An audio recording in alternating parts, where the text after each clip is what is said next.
오늘 본문의 말씀을 가지고 예수님께서 받으신 세 가지 시험이라는 제목으로 함께 말씀을 나누도록 하겠습니다. 우리 옆에 계신 분들에게 한번 인사했으면 좋겠는데요. 예수님의 발자취를 따라 삽시다. 예수님의 발자취를 따라 삽시다. 여러분 정말로 예수님의 발자취를 그대로 따르셔서 주님이 기뻐하시는 일들을 아름답게 감당하며 살아갈 수 있는 저와 여러분들이 다 되시길 주님의 이름으로 간절히 축원합니다. 오늘은 여호와의 행적 찾기 21일 특별 새벽 기도의 첫째 날입니다. 첫째 날 오시니까 좋으시죠? 네. 21일까지 꼭 완주하시기 바랍니다. 아멘이 확 줄어드네요. 예, 특별 새벽 기도의 기간 동안에 예수님께서 이 땅 가운데에서 사셨던 흔적들과 가르침들을 우리가 함께 살펴보면서 정말 우리도 이 땅에서 주님께서 걸어가신 그 길을 아름답게 쫓아가는 삶을 살기를 소원합니다. 그렇다면 오늘 예수님께서 받으신 시험을 통해서 우리들에게 교훈하시는 것이 무엇인지 함께 생각해 보는 시간을 갖기를 원합니다. 오늘 본문은 예수님께서 이 공생애를 본격적으로 시작하기에 앞서서 마귀에게 시험 받으시는 사건이 나와 있는 본문입니다. 우리는 먼저 이 마귀의 시험에 대해서 살펴보기 이전에 1절에 좀 주목해 볼 필요가 있는데요. 우리 함께 1절을 같이 한번 읽어보도록 하겠습니다.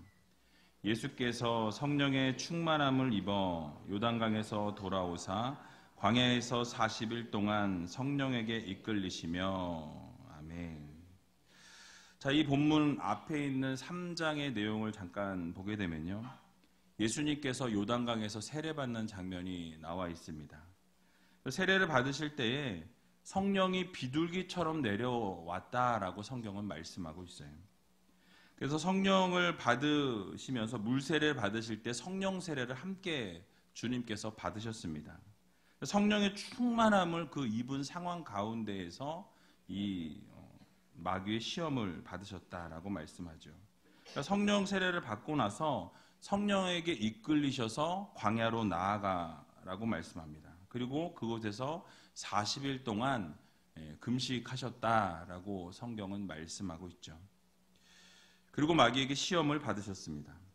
여기서 우리가 한 가지 잊지 말아야 할 부분이 있습니다. 바로 성령 충만함으로 우리가 무장을 했을 때에 마귀에게 시험을 받고 또 넘어질 수 있는 상황에 노출된다라는 사실이에요. 그러니까 성령의 충만함을 우리가 잊게 되면 그 성령의 충만함을 받고 거기서 멈추는 것이 아니라 반드시 성령의 충만함 뒤에 사단의 계략이 있고 사단의 유혹이 항상 따르게 되어 있다라는 것을 우리가 깨달아야 할 것입니다. 왜냐하면 성령의 충만함을 잊게 되면 이 사단의 공격이 날이 선다라는 거예요. 성령이 충만해지면 하나님 나라가 확장이 되어지고 결국 하나님 나라가 확장이 되어지면 사단의 왕국에는 심각한 이 위협에 직면하기 때문에 결국 사단은 그 하나님 나라를 무너뜨리기 위해서 사단은 반드시 공격을 하게 되어 있다라는 사실입니다.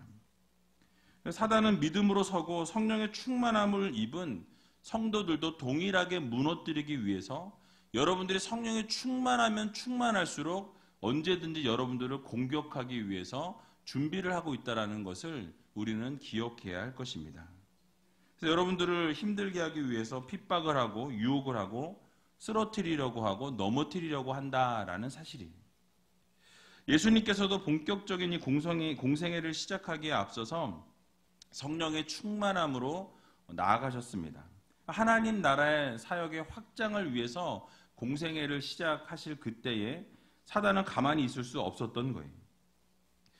그러므로 사랑하는 우이제일교회 성도 여러분, 이번 특별 새벽 기도회를 통해서 성령의 충만함을 여러분들이 받게 될 때에 성령의 충만함으로 나아가게 되면 반드시 사단의 공격이 여러분들을 쓰러뜨리려고 하고 넘어뜨리려고 한다라는 이 사실을 여러분들 모두 기억하시기 바랍니다.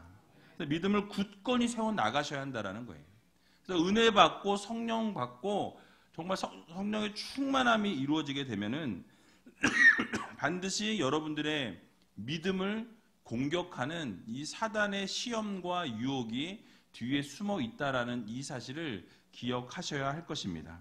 그래서 어려움이 찾아오고 여러분들이 새벽 기도에 나오지 못하도록 여러 가지 것들로 방해를 할 거라는 사실이에요. 그럴 때 우리가 쓰러지고 넘어지는 우리가 아니라, 그 사단의 유혹과 시험과 공격에 넘어지는 우리가 아니라, 그 모든 것을 예수님처럼 말씀과 기도로 이겨내고 승리할 수 있는 저와 여러분들이 다 되시길 주님의 이름으로 간절히 축원합니다. 자, 그렇다면 예수님께서 첫 번째 받으셨던 시험이 무엇이었습니까? 오늘 본문 2절에서 4절에 나타나 있는데요. 우리 같이 한번 2절에서 4절까지 읽어보도록 하겠습니다. 마귀에게 시험을 받으시더라. 이 모든 날에 아무것도 잡수시지 아니하시니 날수가 다함에 줄이신지라.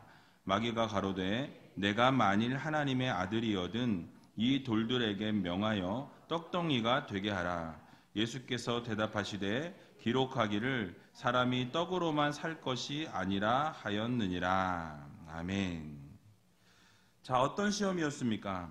바로 내가 만일 하나님의 아들이거든 돌들에게 명하여 떡덩이가 되게 하라 라고 말씀하고 있습니다. 사단은 예수님께서 완전한 신성과 완전한 인성을 가지고 계신 것을 알고 있었습니다. 그래서 인간적인 약점인 이 육체적인 연약함, 육체적인 욕구를 자극해서 예수님을 유혹하고자 했다라는 사실이에요. 이 모든 날에 아무것도 잡수시지 아니하셨다라고 말씀하죠. 즉 40일 동안 아무것도 드시지 않은 금식한 상황에 놓여 있었던 주님이십니다. 얼마나 배가 고프셨겠습니까? 하루만 음식을 먹지 않아도 힘이 들고 배가 많이 고플 텐데 40일이란 시간 동안 금식하셨다라는 사실이에요. 이런 상태를 파악한 사단은요, 완전한 인간이셨던 예수님의 그 육체적인 연약함을 파고들었고 시험했다라는 사실입니다. 유혹을 시도합니다. 근데 재미있는 것은요, 이 사단이 예수님께 흩어져 있는 이 돌들에게 명해서 떡덩이를 만들어 봐라 라고 이렇게 유혹을 했다라는 거예요. 여러분, 떡은 무엇으로 만들어집니까? 이 곡식 가루 같은 것으로 만들어지죠. 근데 이것은 순리입니다. 분명히 떡은 곡식 가루로 만들어져야 떡이에요. 그런데 이 순리를 어떻게 하라고 말하고 있습니까? 역행하라는 거예요. 이 돌 가지고 떡을 만들어 봐라 라고 이렇게 시험한다라는 것입니다. 그러니까 창조 섭리를 거스려서 돌을 떡으로 만들어 봐라 라고 이렇게 말하고 있는 거예요. 그것을 통해서 무엇을 드러내라는 것입니까? 자신을 드러내 보라는 거예요. 그래서 이 돌들에게 명해서 떡을 만들어서 너를 한번 드러내 봐라 라는 것으로 유혹하고 있는 것입니다. 당신이 정말로 하나님의 아들이라고 한다면 네가 한번 나타내봐라. 이 돌들을 떡으로 한번 만들어 보는 것이 어떠냐? 라면서 이렇게 예수님을 유혹하고 있는 거예요. 게다가 하나님께서 세워놓으신 질서를 거스리라는 것입니다. 하나님의 창조 섭리를 경멸하고 능욕하라는 의도가 이 사단의 시험에 숨어 있다라는 것이죠. 여러분, 오늘을 살아가는 우리들에게도 사단은요, 이런 마음으로 수많은 유혹들을 우리들에게 하고 있습니다. 불법과 불의를 저지르면서 떡을 얻으라고 우리들에게 유혹하고 있다라는 거예요. 또는 본능에 자극을 주어서 욕심을 부추기거나 진리를 거스리도록 우리를 계속해서 시험한다라는 것입니다. 이런 유혹을 받게 될 때에 우리는 예수님처럼 그 말씀으로 유혹을 물리칠 수 있는 귀한 의제일교회 성도님들이 다 되시기 바랍니다. 또 한 가지는 우리로 하여금 하나님의 자녀라는 것을 의심하게 한다라는 거예요.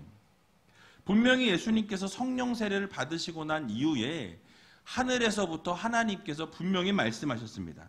너는 내 사랑하는 아들이라 내가 너를 기뻐하노라 라는 말씀의 음성을 분명히 주셨어요. 그런데 사단은 지금 무엇을 유혹합니까?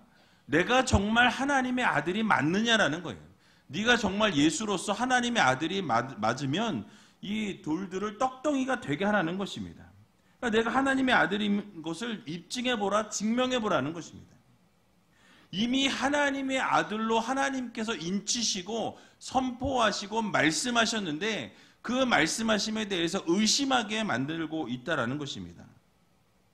그러니까 전 인류를 구원하기 위해서 이 땅에 오셨기 때문에 사실 주님께서는 주님이 하나님의 아들이심을 입증할 필요가 없다라는 거예요. 이미 하나님의 아들로 선포하셨고 하나님의 아들로 이 땅 가운데 오신 분인데 그것을 한번 네가 입증해 봐라 라는 것으로 유혹을 시도했다라는 거예요. 여러분, 오늘을 살아가는 우리들에게도 사단은 동일하게 유혹합니다. 어려움을 주어서 또 힘든 일들을 주어서 마음에 상처를 주고 아픔을 주어서 하나님의 자녀로 이미 선택받고 이미 여러분들이 정죄함이 없는 죄가 없다고 선언을 받았음에도 불구하고 우리의 마음 가운데 죄책감을 심어주고 거짓을 말해서 하나님의 아들이 아니라라는 것을 계속해서 여러분들의 귀에 울리게 한다는 거예요. 의심하게 만든다는 것입니다.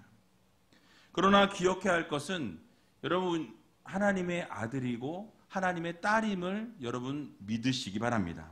로마서 8장 16절을 보게 되면 이렇게 말씀합니다. 우리 같이 한번 읽어보겠습니다. 성령이 친히 우리 영으로 더불어 우리가 하나님의 자녀인 것을 증거하시나니. 아멘. 무엇이라고 말씀합니까? 성령님을 통해서 여러분들은 이미 하나님의 자녀라고 증거하셨다라고 말씀하고 있어요. 이미 너희는 내 아들이다, 내 딸이다. 하나님께서 이미 말씀하시고 선포하셨다라는 말씀입니다. 그러므로 우리는 예수 안에서 결코 정죄함이 없고 이미 하나님의 아들이요 딸이라는 이 사실을 여러분 오늘 마음 깊이 새길 수 있는 여러분들이 다 되시기 바랍니다. 그래서 로마서 8장 1절에서 12절에도 보면 이렇게 말씀합니다. 그러므로 이제 그리스도 예수 안에 있는 자들에게는 결코 정죄함이 없나니 이는 그리스도 예수 안에 있는 생명의 성령의 법이 죄와 사망의 법에서 너를 해방하였음이라 라고 말씀합니다. 그러므로 사단의 거짓에 여러분 속아서는 안 될 것입니다. 여러분들이 이미 하나님의 자녀요, 여러분들에겐 정죄함이 없다. 이미 여러분들의 죄가 없음을 주님께서 선포하시고 땅 이미 법정에서 죄가 없음을 말씀하셨다라는 거예요. 무죄함을 선언하셨다라는 것입니다. 그래서 여러분들은 예수님 안에서 이미 우리는 죄와 사망의 법에서 해방되어진 정죄함이 없는 자녀라는 이 사실을 여러분들 마음 깊이 꼭 새기시기 바랍니다. 그런데 사단은 어떻게 하냐면요. 계속 하나님의 자녀라고 하나님은 말씀하심에도 불구하고 우리의 귓전에 계속해서 거짓을 이야기합니다. 너 같은 게 감히, 너 같은 게 어떻게 하나님의 아들이야, 하나님의 딸이야 라는 것을 계속해서 이야기하고 있다는 것입니다. 여러분 속지 마시기 바랍니다. 이 사단의 거짓말에 넘어가지 마시기 바랍니다. 예수님을 보시기 바랍니다. 결국 사단의 거짓말에 속지 않으시고 한마디의 말씀으로 이 시험을 이겨내시는 것을 볼 수 있다는 거예요. 사람이 떡으로만 살 것이 아니라 라고 하였느니라 라고 말씀하죠. 한마디로 물리치셨습니다. 마태복음 4장에 있는 이 병행 구절을 보게 되면 사람이 떡으로만 살 것이 아니요 하나님의 입으로 나오는 모든 말씀으로 살 것이니라 라고 말씀하죠. 그러니까 하나님의 말씀으로 우리는 살아가는 영적 존재다라고 말씀하고 있는 것입니다. 영적인 것을 채워야 하고 육체적인 것뿐만 아니라 영적인 것이 중요하다라는 것을 우리들에게 강조하고 있는 것입니다. 그래서 하나님 말씀 따라 순종해야 한다라는 것 여러분 기억하셔서 오늘 하루를 살아갈 때 사단의 유혹이나 사단의 시험이 있을 때에 여러분들이 쓰러지고 넘어지는 우리가 아니라 하나님의 말씀으로 그 모든 것들을 선포하며 이겨낼 수 있는 사단에게 속지 않을 수 있는 귀한 하루가 되시길 주님의 이름으로 간절히 축원을 드립니다. 또 예수님께서 두 번째 받으신 시험은 무엇입니까? 바로 사단이 천하만국을 보여주면서 사단에게 절하면 모든 것을 다 주겠다라는 그런 시험이었어요. 오늘 본문 4장 5절에서 7절까지 나와 있는데요. 우리 5절에서 7절까지 같이 한번 읽어보도록 하겠습니다. 마귀가 또 예수를 이끌고 올라가서 순식간에 천하만국을 보이며 가로되 이 모든 권세와 그 영광을 내가 내게 주리라. 이것은 내게 넘겨준 것이므로 나의 원하는 자에게 주노라. 그러므로 내가 만일 내게 절하면 다 내 것이 되리라. 아멘. 자, 사단이 두 번째 들고 나온 시험은 무엇입니까? 바로 천하만국을 다 보여주면서 이 모든 권세와 영광을 너에게 주겠다라고 이렇게 말하고 있습니다. 무엇을 요구합니까? 대신 네가 나에게 절하고 나에게 경배해라 라고 이렇게 유혹하고 있어요. 여러분, 만약 예수님께서 이 땅에 단지 왕으로 오셨다라고 한다면 마귀가 보여준 이 권력과 화려함에 매혹이 될 수도 있었을 것입니다. 하지만 예수님께서는 겸손함으로 이 땅 가운데 섬기기 위해서 오셨어요. 고통받는 종으로 오셔서 우리의 모든 죄의 문제를 해결해 주셨다라는 것입니다. 그래서 이 달콤한 유혹도 뿌리치실 수 있었다라는 사실이에요. 그리고 주님께서 무엇이라고 말씀하십니까? 오늘 보면 8절에 보니까 예수께서 대답하여 가라사대 기록하기를 주 너희 하나님께 경배하고 다만 누구를 섬기라? 그를 섬기라 하였느니라. 하나님만 섬기라 라고 말씀하셨다라는 것입니다. 그래서 우리는 여기서 한 가지 짚고 넘어가야 할 부분이 있습니다. 이 천하만국의 화려함, 즉 세상의 이 권력과 모든 권세와 영광은 누구의 것입니까? 하나님의 거예요. 이미 하나님의 것을 가지고 사단은 무엇이라고 이야기합니까? 그 천하만국을 다 보여주면서 이것은 내 것인데 네가 나에게 절하기만 하면, 나를 경배하기만 하면 이 모든 것을 너에게 주겠다라고 이렇게 거짓을 이야기합니다. 그러니까 자신에게 속해 있는 양 속이고 있는 거예요. 자신을 섬기고 경배하면 천하만국의 영광과 권세와 모든 것을 너에게 주겠다라는 유혹을 하고 있는 것입니다. 그러니까 사단 앞에 엎드리고 그를 높이면 모든 것을 소유하게 해주겠다라는 거짓으로 시험하고 있다라는 사실이에요.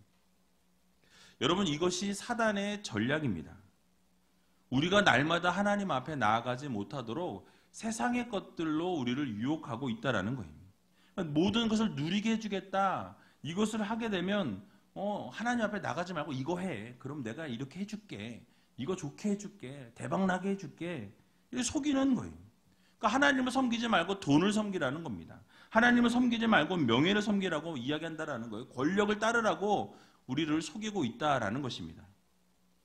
그러나 우리는 이 사단의 거짓에 속아서는 안 된다라는 사실입니다.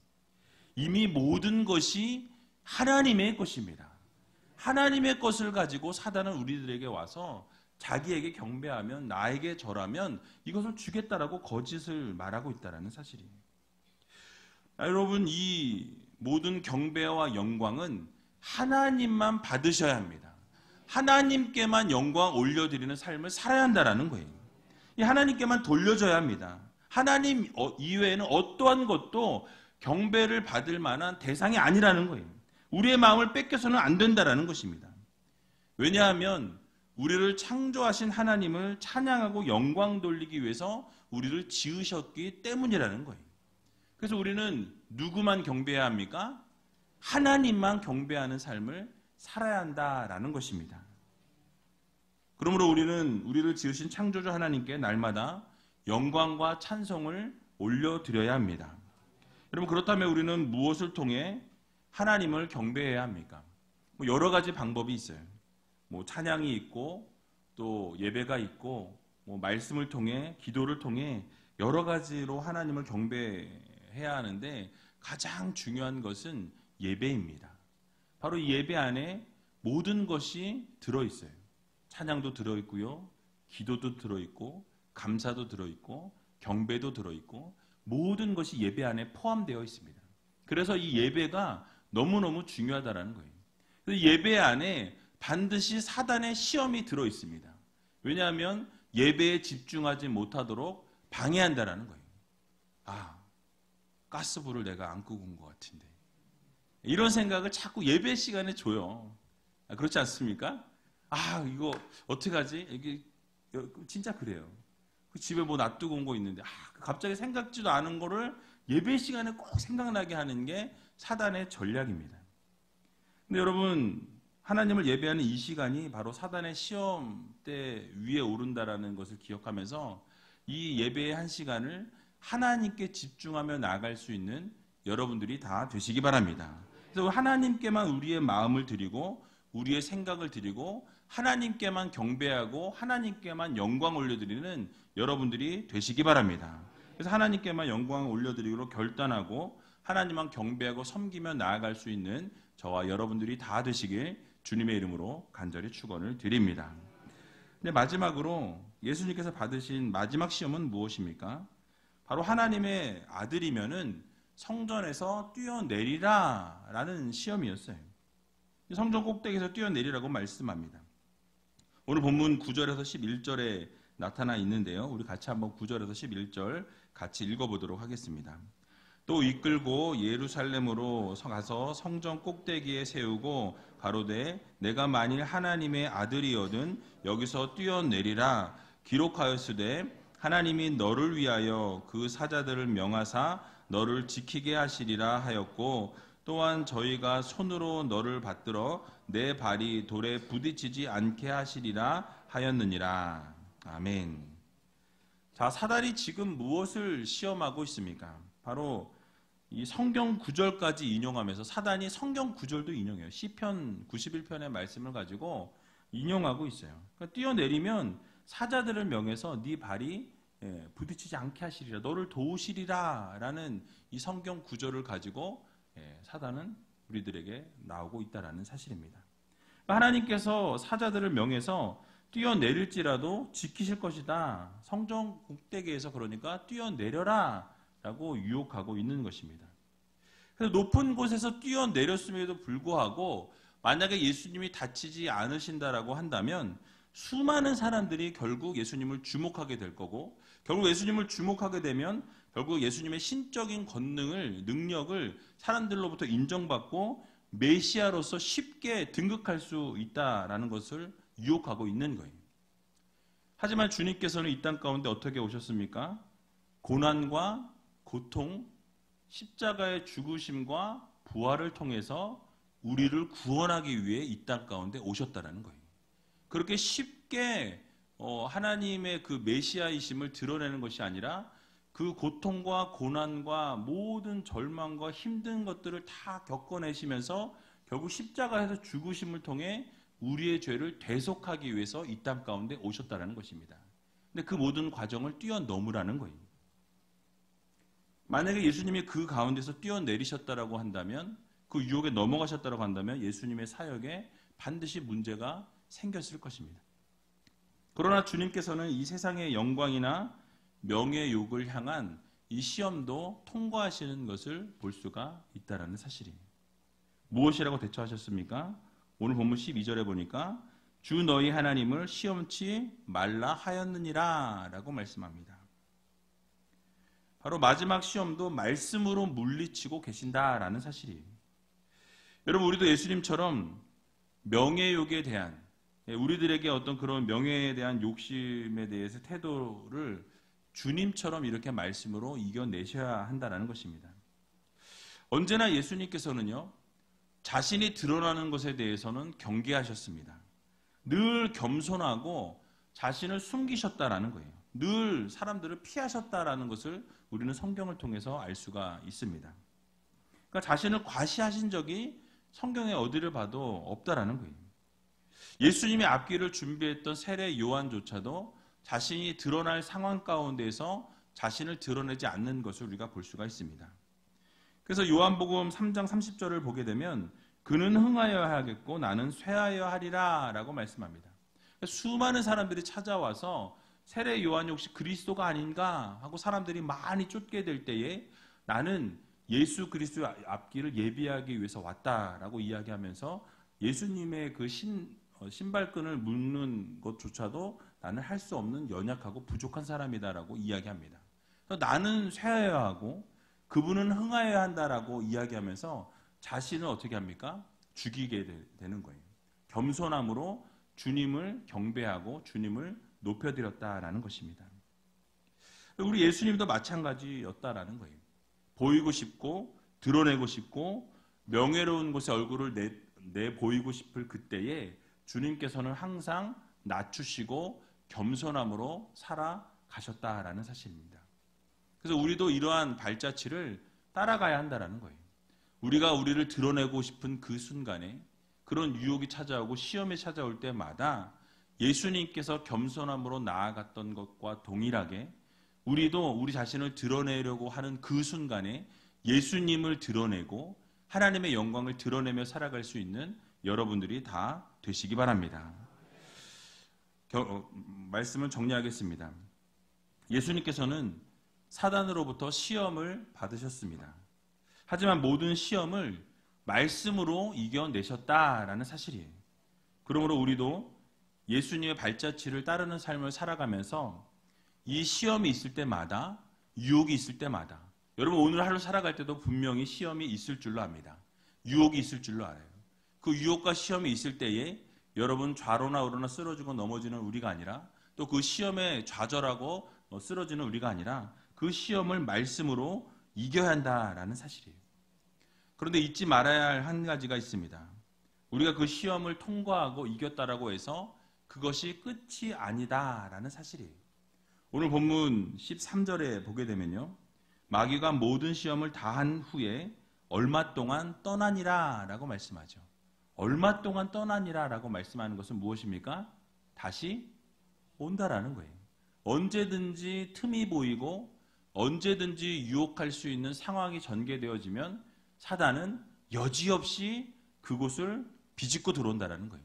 내가 시험을 마쳤고 내가 시험을 이겼고 승리했고 그 모든 것을 뛰어넘었다라고 생각하는 그 순간에 다시 사단은 그 부족한 부분을 찌르고 들어온다라는 이 사실을 여러분 기억하시면서 오늘 하루를 살아갈 때에도 여러분 그 시험에 넘어지고 쓰러지는 우리가 아니라 그 시험을 이겨냈을 그 순간에도 다음 시험을 또 준비할 수 있는 그 유혹에 쓰러지고 넘어지지 아니할 수 있는 저와 여러분들이 다 되시기를 주님의 이름으로 간절히 축원을 드립니다.